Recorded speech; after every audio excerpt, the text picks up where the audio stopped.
Hello ସାଙ୍ଗମାନେ, ଜୟ ମା ଶାରଳା। ଆଜି ସକାଳୁ ଗୁନୁ ପଛରେ ମୁଁ ଏମିତି ଟିକେ ଭିଡ଼ିଓ କରିବି ବୋଲି ଗୋଡ଼େଇଲି ଯେ ସେଲିବ୍ରିଟିଙ୍କ ପଛରେ ଯେମିତି କ୍ୟାମେରାମ୍ୟାନ୍। ଛାଡ଼ନ୍ତୁ, କ'ଣ କରିବେ, ବାପା ଉପରେ ତ ଯାଇଛି ଆଉ। ବାପାଙ୍କ କଥାରୁ ମନେ ପଡ଼ିଲା, ଆଜି ସକାଳେ ବାପା ଥିଲେ ଆମର ମେନ୍ କୁକ୍ ଆଉ ମୁଁ ଥିଲି ତାଙ୍କର ଆସିଷ୍ଟାଣ୍ଟ। କହିଲେ ସାଙ୍ଗମାନେ, ଆମ ଦୁଇ ଜଣଙ୍କ ହାତ ନ ବାଜିଥିଲେ ଏଇ ସୁନ୍ଦର ଫ୍ରାଏଡ଼୍ ରାଇସ୍ଟା ହେଇପାରିଥାନ୍ତା ଯେଉଁଟା ସେ ଲଞ୍ଚରେ ନେଲେ। ତାପରେ ତ ମୁଁ ବସି ପଡ଼ିଲି ମୋ ଗୁନୁର ଅଲ୍ ଟାଇମ୍ ଫେଭରାଇଟ୍ ଚୁଡ଼ା ଗୁଡ଼ କଦଳୀ ଧରି ଖାଇବାକୁ, ଯେଉଁଟା ମୁଁ ଜମା ପସନ୍ଦ କରେନି। ଆଉ କଦଳୀ ଧରିକି ଆସିଥିଲେ ଆମର ପଡ଼ୋଶୀ ଘରର ଭାଉଜ ଆଉ ତାଙ୍କର ନାତି ଲାଣ୍ଡୁ ବାବୁ। ଆଉ ଜାଣିଛନ୍ତି ସାଙ୍ଗମାନେ, ଆଙ୍କର ଥିଲା ଗଲାକାଲି ଘର ପ୍ରତିଷ୍ଠା। କ'ଣ କରିବି, କାଙ୍ଗାଳିଆମାନଙ୍କ ସାଙ୍ଗରେ ପଡ଼ି ମୁଁ ବା ଖାଇବା ନିଶାରେ ଭୁଲିଗଲି ଭିଡ଼ିଓ କରିବା ପାଇଁ। ଆଉ ଏଇଟା ଥିଲା ତାଙ୍କର ଘର।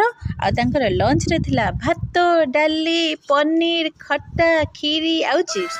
ଆଉ ମୁଁ ଯେଉଁଟା ଦେଖାଉଛି ଆପଣମାନଙ୍କୁ ଡିନରରେ, ଆଉ ମୁଁ ଏଠି ସ୍କିପ୍ କରିଦେଇଛି ଚିପ୍ସଟା।